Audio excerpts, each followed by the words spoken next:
जय श्री राम, राधे राधे।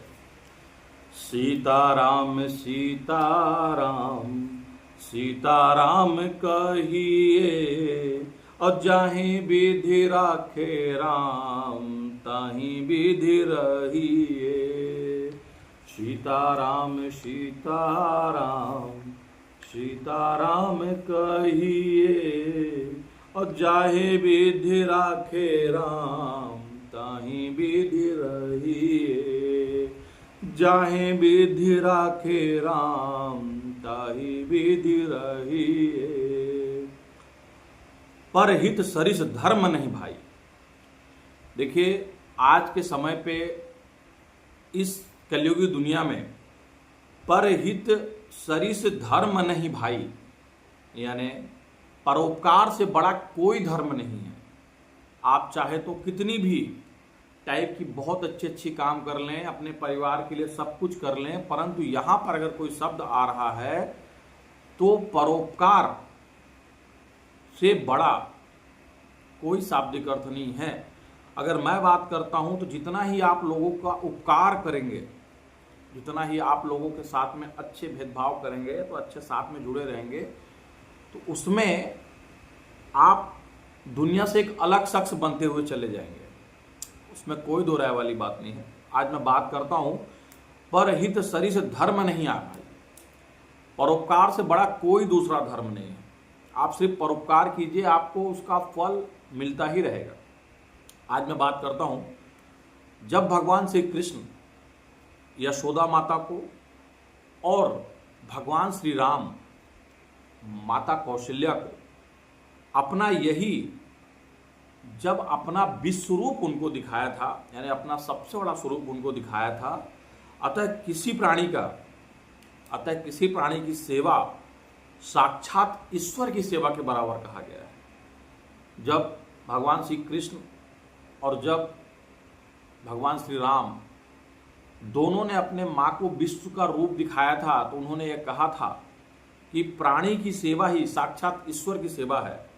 जैसा कि कहा गया है, औरों के हित में जो मरता है, औरों के हित में जो मरता है, औरों के हित में जो जीता है, उसका हर आंसू रामायण है और प्रत्येक कर्म उसका गीता है। देखिए, यहां पर यह कहा गया है कि जो औरों के हित में मरता है और जो औरों के हित में जीता है, उसका हर एक आंसू रामायण है और उसका हर एक जो कर्म है वह अपने आप में गीता है।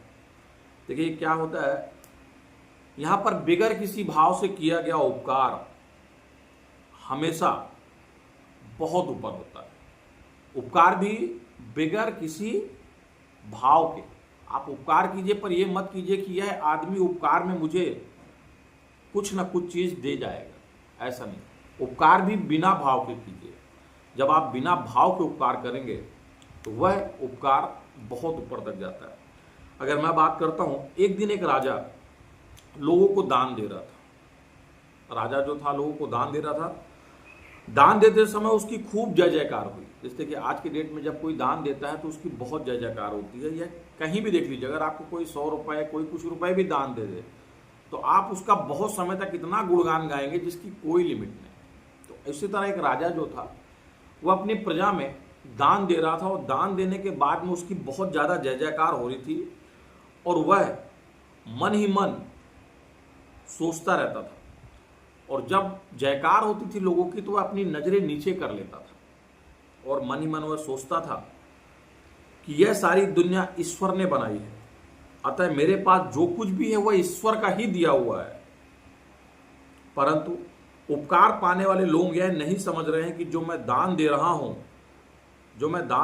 हूं, यह मैं ईश्वर के द्वारा कमाई हुई चीजों को ही दे रहा हूं। परंतु लोग इस चीज को नहीं समझते। यह सोच कर मुझे बहुत शर्म आती है और मेरी नजरें झुक जाती हैं।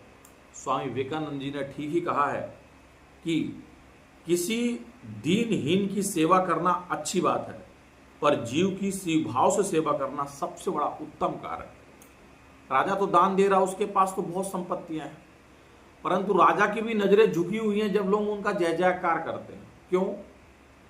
भैया ये जो दान दे रहा हो, ये पूरी धरती ईश्वर ने बनाई है और मुझे भगवान ने इतना अच्छा गढ़ा है कि आज मैं दान आप लोगों को दे रहा हूं और आप मेरी जय जयकार कर रहे हैं। मेरी जय जयकार नहीं, भगवान की जय जयकार कीजिए जो इस समय मुझे दाता बनाया हुआ है और आपको लेने वाला बनाया हुआ है। माध्यम सिर्फ और सिर्फ भगवान है, बाकी और कोई दूसरा नहीं है उस चीज में।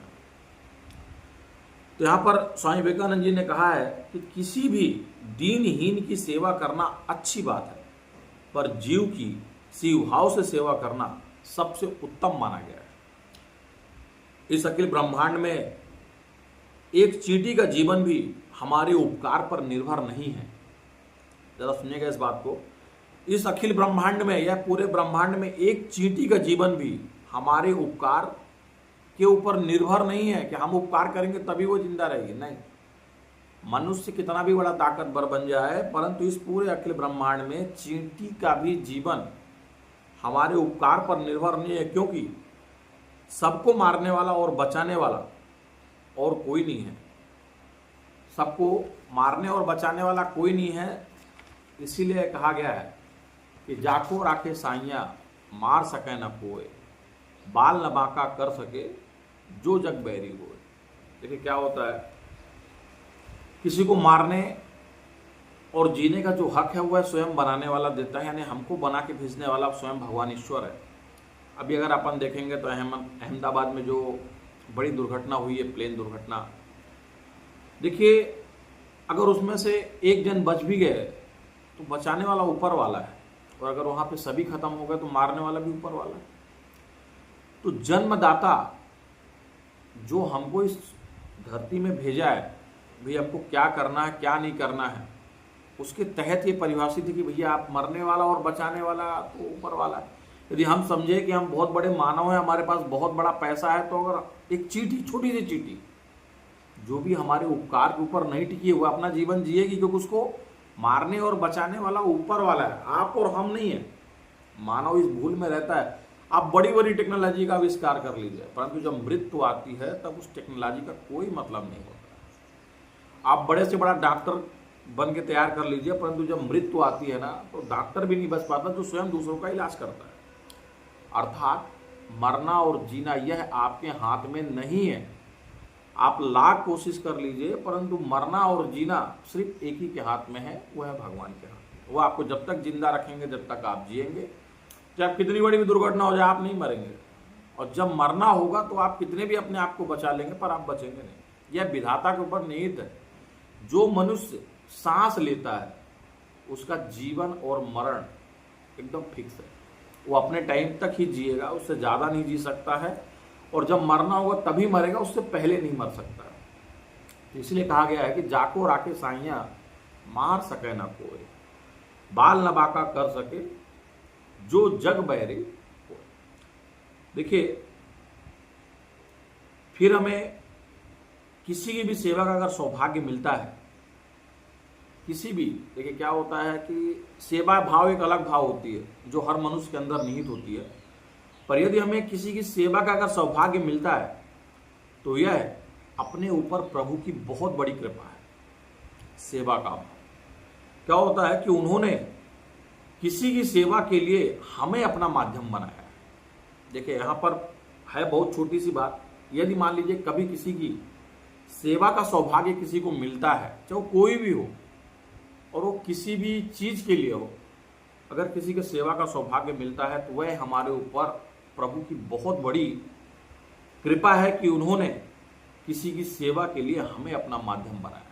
देखिए कभी कभी कोई बहुत परेशान होता है, आता है हमारे पास कि यार हमको 1000 रुपये, 2000, 4000 रुपये दे दीजिए, हमको बहुत बड़ी आवश्यकता है, तो वह भगवान ने उसको हमारे पास भेजा है, वो एक माध्यम है सेवा का, परंतु उसको भगवान ने आपको चुना है उसका ये, परंतु ऐसा नहीं कि वो गया यहाँ से दारू पी लिया तो आपको बहुत बड़ा ऋण चुकाना पड़ेगा उसका, परंतु यह माध्यम आपने बनाया है, हमारे हाथ को अपना हाथ बनाया है। देखिए जब किसी को सच में सेवा का सौभाग्य मिलता है तो भगवान किसी न किसी को एक माध्यम के तौर तरीके से आपके पास में भेज देते हैं, जाइए भैया आप उनका सेवा भाव कीजिए बोले।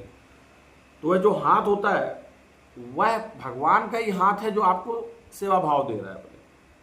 अतः उपकार पाने वाले के प्रति हमें सदा कृतज्ञ रहना चाहिए, क्योंकि उन्होंने हमारी सेवा स्वीकार करके हमारे ऊपर ही उपकार किया, हमारी सेवा स्वीकार किया और हमारे ऊपर उपकार किया, यानी भगवान ने हमको चुना किसी की सेवा के लिए। यह हमारा बहुत बड़ा हमारे ऊपर कृपा है भगवान की, प्रभु की। भैया हमको सेवा के लिए किसी के लिए चुना, और अगर हम सेवा नहीं करें तो वह हमारा जीवन किसी काम का नहीं है। परोपकार एक ऐसा गुण है, परोपकार ही ऐसा एक गुण है जो मानव को महामानव से देव मानव में स्थिति में ला सकता है।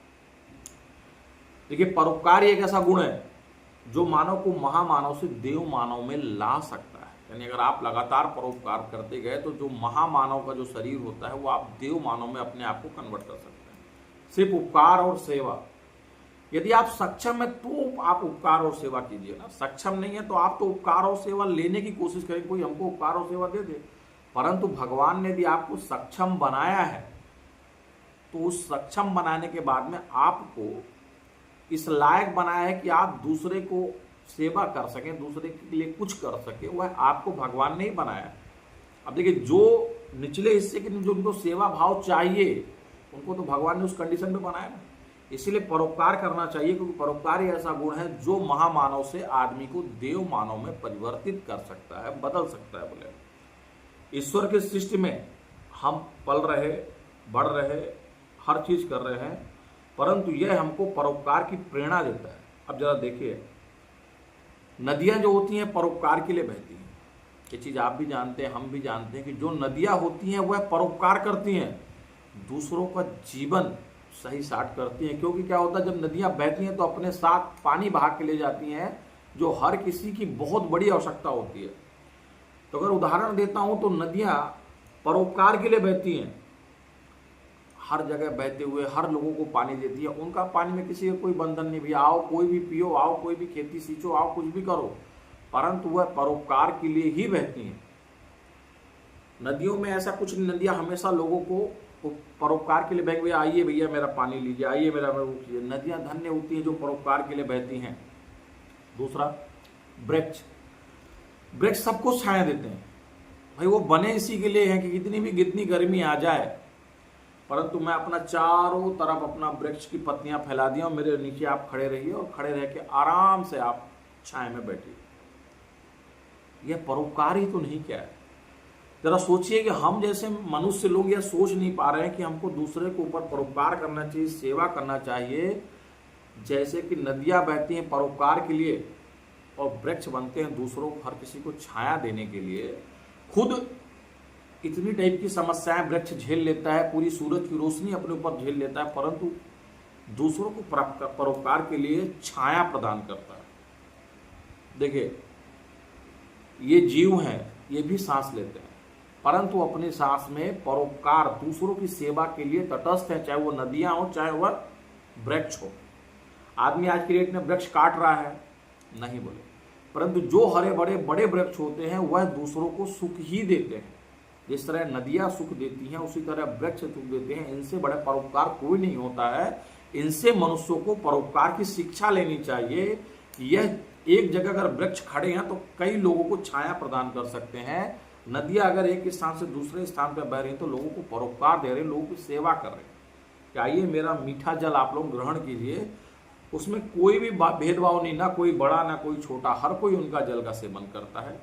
यह परोपकार की सबसे बड़ी उदाहरण है, हर पल हर जगह बोले। इसी प्रकार अगर मैं आगे बात करता हूं तो महर्षि व्यास जी समस्त पुराणों का एक सार निकालकर सामने लाए हैं।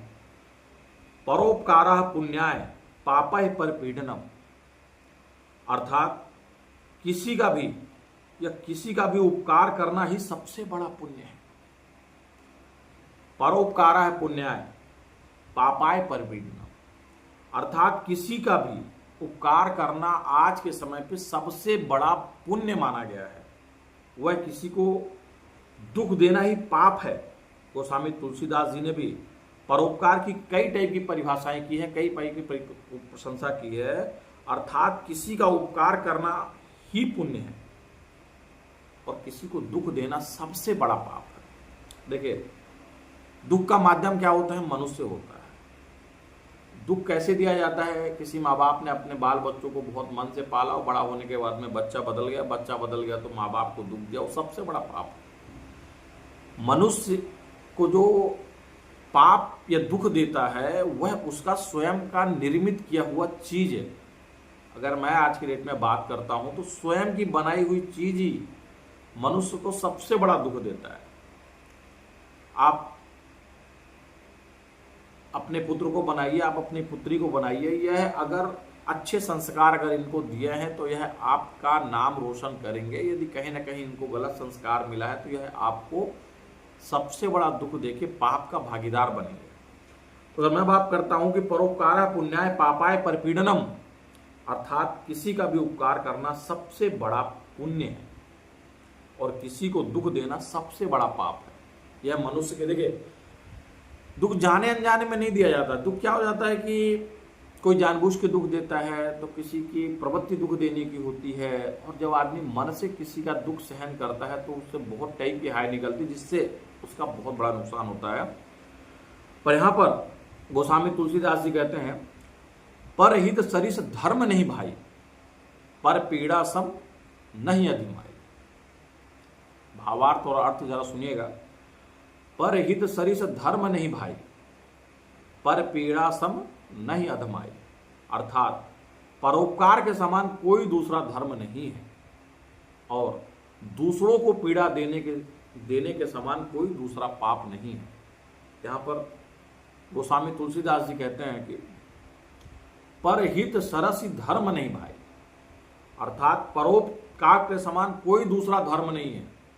धर्म की कई टाइप की परिभाषाएं होती है, परंतु निस्वार्थ परोपकार करना ही सबसे बड़ा धर्म माना गया और दूसरों को पीड़ा देने के समान कोई दूसरा पाप नहीं होता है। अगर हम जाने और अनजाने में अगर किसी को पीड़ा देते हैं तो वह दूसरा कोई बड़ा पाप नहीं है। यदि हम जाने और अनजाने में किसी ऐसे प्राणी को मार देते हैं तो वह बहुत बड़ा पाप हो जाता है।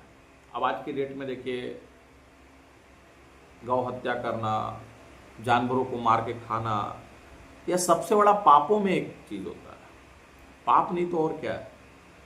देखिए, परोपकार अलग चीज होती है, निर्जीव को मारकर खाना एक अलग चीज होती है, तो यह बहुत बड़ा पाप होता है। इसमें लिखा गया है कि सूर्य कमल को स्वयं ही खिलाता है, चंद्रमा कुमुदनी को स्वयं ही विकसित करता है, बादल स्वयं बरसता है, उसी प्रकार महान आत्माएं दूसरों का उपकार स्वयं करती हैं। देखिए, मनुष्य की प्रवृत्ति होती है उपकार और दुख देना। रास्ता आपको चुनना है कि आप उपकार के रास्ते में जाएंगे कि दुख के रास्ते में जाएंगे। परंतु यहां पर क्या होता है कि जो स्वयं जिस चीज को पैदा करता है उससे ही उसको बहुत बड़ा दुख पैदा होता है। यदि वह संस्कार अगर उसको नहीं दे पाया, तब की बात करता हूं। भैया आपके पास ढेर पैसा है, इतना पैसा जिसकी कोई लिमिट नहीं है, पर यदि आपके बाल बच्चे उस पैसे का सही उपयोग नहीं कर पाए तो आपका जीवन व्यर्थ है। पैसा कमाना हर चीज नहीं है, स्वभाव भी परिवर्तित करना चीज है, संस्कार भी। आप अगर सबको दुखी देते जा रहे हैं तो आप तो अपने ऊपर पाप लेते जा रहे हैं ना, तो उसका फल तो आपको मिलेगा एक ना एक दिन। और जब फल मिलता है तो मनुष्य बहुत बुरी तरह से टूट जाता है और अपने आप को बार बार यह सोचता है कि हे भगवान, मेरे से गलती कहाँ और कहाँ हो गई। परंतु उस टाइम उसको ये नहीं सोचता कि मैं क्या कर रहा हूं क्या नहीं कर रहा हूं। परंतु आज के डेट में परहित सरिस धर्म नहीं भाई, परोपकार के सिवा कोई बड़ा धर्म नहीं है।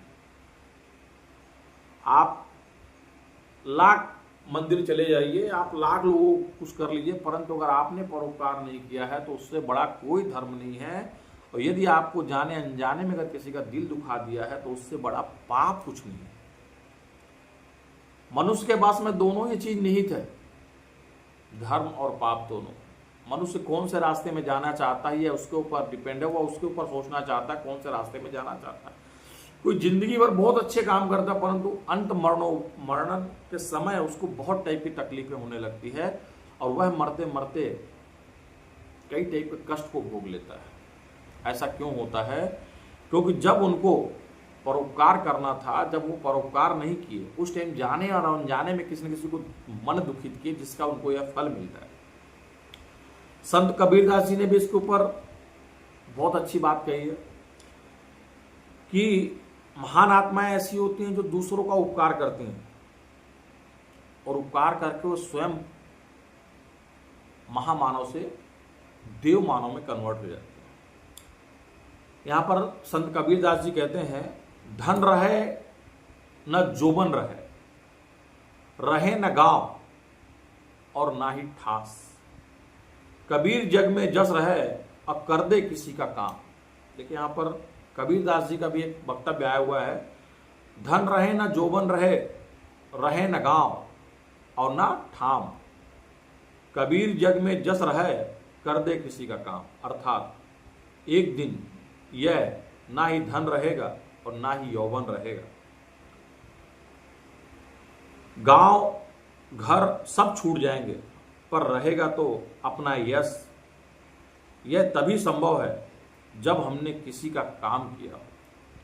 देखिए यहाँ पे संत कबीरदास जी का भी परोपकार के ऊपर एक वक्तव्य आया हुआ है कि इस जगह पर सब कुछ समाप्त हो जाएगा, ना ही आपके पास जोड़ा हुआ धन, आप करोड़ों का धन जोड़ लीजिए, चलिए हटाइए, आपको सोने में थोड़ा जलाएंगे तो लकड़ी में ही जलाएंगे।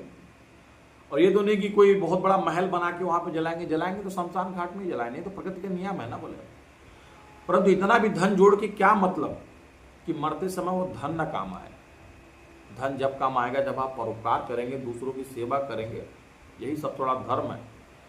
ये जितना भी आप इकट्ठा कर लीजिए, आपके बच्चे मौज मस्ती से उड़ाएंगे, हर जगह गलत जगह पे आपका धन का उपयोग होगा। इसलिए कि धन कभी किसी के साथ नहीं रहता है, ना ही उसका यौवन उसके साथ रहता है। जवानी में आदमी को लगता है कि यार मैं बहुत बड़ा मजबूत हूँ, मैं बहुत बड़ा मजबूत हूँ, पर ऐसा नहीं है। यौवन भी बहुत समय तक नहीं रहता है, और ना ही गांव रहता है। अगर रहता है तो आपका यश रहता है, और वह जब रहता है जब आपका किसी का काम। देखिए रतन टाटा को यश प्राप्त है कि उन्होंने बहुत लोगों की बहुत सेवा करते हैं। जब कभी कोई प्राकृतिक आपदा आती है तो वह अपना राजकोष खोल देते हैं जो कमाए हुए रहते हैं। टाटा ग्रुप की बात कर रहा हूं मैं। तो यहां पे क्या होता है मालूम है कि वो दैव मानव में कन्वर्ट हो जाते हैं। देखिए अगर आप करोड़ों की संपत्ति अपने पास इकट्ठा कर लें, ये मालूम है आपको कि ना आप हीरे लेके जा सकते हैं, ना आप मोती लेके जा सकते हैं। निवस्त्र आए हैं और निवस्त्र ही जाएंगे। परंतु यदि आप यश अपने साथ में लिए हुए हैं, जो किसी के गरीबी में आपने उनका काम किया है, जिसके ऊपर आप परोपकार किए हैं, तो आप जब जाएंगे तो आप देव मानव के रूप में ऊपर जाएंगे। आपका यश काफी समय तक चारों ओर फैला रहेगा। और देखिए धन कैसा भी कमाया जा सकता है। अगर मैं बात करता हूं तो धन चोरी करके कमाया जा सकता है सब कुछ, परंतु वह किसी के। आप देखिए एक चीज बताइए मुझे, आज के डेट में आप करोड़ों कमा लीजिए, अरे आपकी संतान ही बराबर नहीं निकली तो करोड़ों का धन किस काम का? किसी काम का नहीं। आप ये धन कमा किसके लिए रहे? अपने बच्चों के लिए। और जब बच्चे ही लायक नहीं है तो क्या करेंगे? अगर बच्चे लायक है तो अपने लिए अपना धन खुद कमा लेंगे। आप परोपकार कीजिए, दूसरों का उपकार कीजिए, दूसरों को सुख पहुंचाइए, दूसरों को सेवा भाव दीजिए, जिससे आप देव मानव में बदल सकते हैं और आपका यश काफी समय तक लोग आपके यश के बारे में समझेंगे, जानेंगे। बोले दूसरी ओर स्वार्थ और भत्सर करते हुए कबीरदास जी कहते हैं, स्वास्थ्य सूखी लकड़ी, छांव बिहून सूल, और पीपल पर मारत भजो, और सुख सागर सब मूल। देखिए यहां पर कबीरदास जी का एक छोटा सा दोहा है, स्वास्थ्य सूखी लकड़ी, छांव बिहुना सूल, और पीपल पर मारत भजो, और सुख सागर का मूल। अर्थात स्वार्थ तो सूखी लकड़ी के समान है। जो स्वार्थ होता है वह सूखी लकड़ी के समान है, जिसमें ना तो छाया मिलती है और ना ही कोई सुख मिलता है। स्वार्थ की बात कर रहा हूं। स्वार्थ समझ रहे हैं? स्वार्थ की जो भावना होती है वह सूखी लकड़ी के समान होती है, जिसमें ना किसी को छाया मिलता है और ना किसी को सुख मिलता है। और एक तरफ वह कांटों की तरह परमार्थ पीपल के पेड़ के समान है, जो हमेशा सदा सुख प्रदान करता है। पीपल का बहुत बड़ा झाड़ बहुत बड़ा एरिया में अपना छांव प्रदत्त करता है। वह हरा भरा पेड़ आपको अपने नीचे बैठाने में सक्षम है और सबसे ज़्यादा ऑक्सीजन भी देता है। तो वह लोगों को सुख प्रदान करता है। स्वार्थ कभी किसी को सुख प्रदान नहीं करता है। स्वार्थ एक ऐसी चीज है, मनुष्य के व्यक्तित्व में आज की डेट में स्वार्थ के सिवाय कुछ नहीं छुपा है। हर किसी से दोस्ती स्वार्थ के लिए, हर किसी को अपनापन बनाना स्वार्थ के लिए। स्वार्थ एक लकड़ी के समान है, सूखी लकड़ी, जिसमें ना कभी आपको छांव मिल सकती है ना कभी आपको सुख मिल सकता है। तो ऐसा स्वार्थ किस काम का? ठीक है, आप स्वार्थ से हर कोई बंधा रहता है। अगर आप देखेंगे तो मंत्री मिनिस्टर के लोगों की दोस्ती यारी सबकी होती है, वो किस मात्र से? ओनली स्वार्थ के माध्यम के लिए ही होती है। स्वार्थ ही उसके लिए सब कुछ है। इसीलिए वह स्वार्थ के लिए लोगों से जुड़ते हैं। जब उनका स्वार्थ हो जाता है तो लोगों को छोड़ देते हैं। अतः श्रेष्ठ मानव जीवन पाकर भी यदि हम परोपकार से वंचित रहें तो हमारे लिए यह त्रासदी से कम नहीं। देखिए, बोलते हैं लाख करोड़ों योनि के बाद में हमको यह मानव रूपी शरीर मिलता है, और यह मानव रूपी शरीर में यदि हम पाकर भी परोपकार नहीं कर पाए, परोपकार से दूर रह गए, वंचित रह गए किसी कारणवश, तो यह हमें एक त्रासदी से कम नहीं है। देखिए क्या होता है, और यह किसी भयंकर हादसे से भी कम नहीं है। अतः हम सबसे यही प्रभु से पुकार करनी चाहिए, पर सेवा पर उपकार में हम अपना जीवन सफल बना जाए। यहां पर यह कहा गया है कि अगर मनुष्य का जीवन मिला है तो हमको परोपकार करना चाहिए।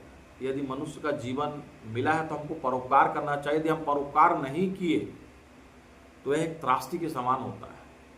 अगर आप इतने योनि के बाद में मनुष्य का जीवन पाए हुए हैं तो उसमें परोपकार की भावना ढूंढिए कि हमसे किसी ना किसी माध्यम से, किसी ना किसी प्रकार से दूसरे के लिए कुछ सेवा भाव उत्पन्न हो जाए।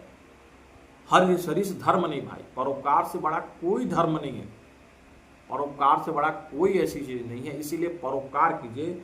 यहां पर कहा गया है, पर सेवा पर उपकार में हम अपना जीवन सफल बना जावे। यदि हमको अपना जीवन सफल बनाना है तब हमको सेवा और उपकार दोनों ही करेंगे, तभी हम अपना जीवन सफल बना सकते हैं। देखिए एक चीज मैं आपको बताता हूं। बहुत पहले जब हम लोग पढ़ाई करते थे अपने स्कूल कॉलेजों में, तो वहां पे एक प्रार्थना होती थी सुबह सुबह की। जब हम अपने स्कूल में जाते तो वहां पर हाथ जोड़कर एक प्रार्थना करते थे और अपने प्रभु से यह बताना चाहते थे कि हे प्रभु, वह शक्ति हमें दो दयानिधि, कर्तव्य मार्ग पर डट जावे, पर सेवा पर उपकार में हम जग जीवन सफल बना जाए। यह पुराने समय में स्कूलों में यह प्रेयर होती थी, यह प्रार्थना होती थी, जिससे उनके अंदर से एक तरंग उठती थी कि मुझे कहा जा रहा है कि मुझे क्या करना है। वह शक्ति हमें दो दयानिधि, कर्तव्य मार्ग पर डट जावे, पर सेवा पर उपकार में हम जग जीवन सफल बना जाएं।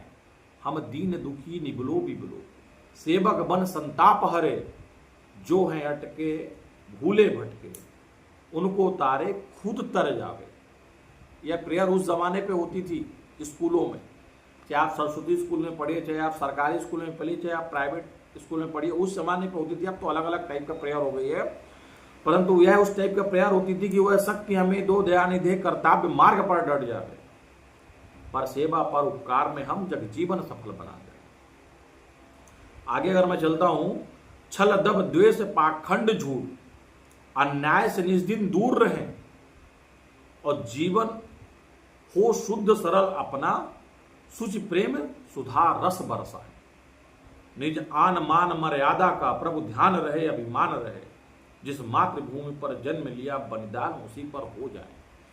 उस समय पर एक प्रेयर होती थी कि उठिए, अपने काम पे लगिए, जिस धरती पर आप जन्म लिए उसके लिए आप कभी भी बलिदान होने के लिए तैयार हो जाइए, लोगों की सेवा भाव कीजिए। उस सेवा भाव से बड़ा कोई ऐसा कुछ चीज नहीं है। अगर इस पूरी चीज का मैं अगर आपको भावार्थ ही बताना चाहूं तो क्या है, हे प्रभु हमें ऐसी शक्ति दो कि हम अपने कर्तव्य का पालन करते रहें।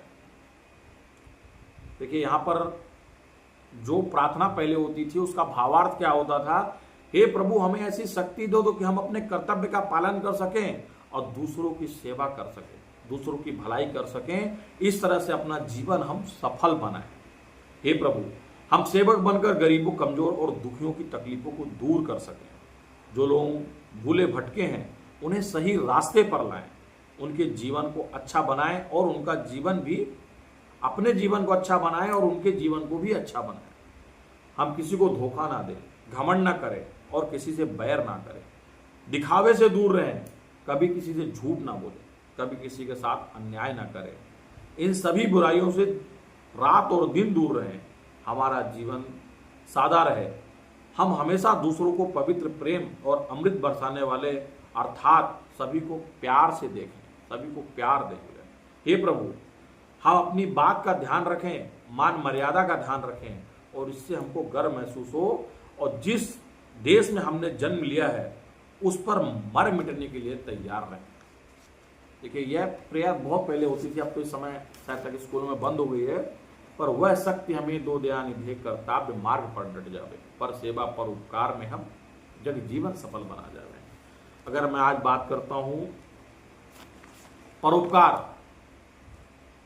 पर हित सरिस धर्म नहीं भाई, पर पीड़ा सम नहीं अधमाई।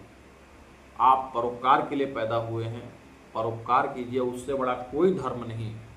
यहाँ पर हर जगह पर साफ साफ बताया गया है, आदमी कितना भी कुछ कर ले। मैं बात करता हूँ, यह कहा गया है औरों के हित में जो मरता है और औरों के हित में जो जीता है उसका हर एक आंसू रामायण होता है और उसका प्रत्येक कर्म ही गीता होता है।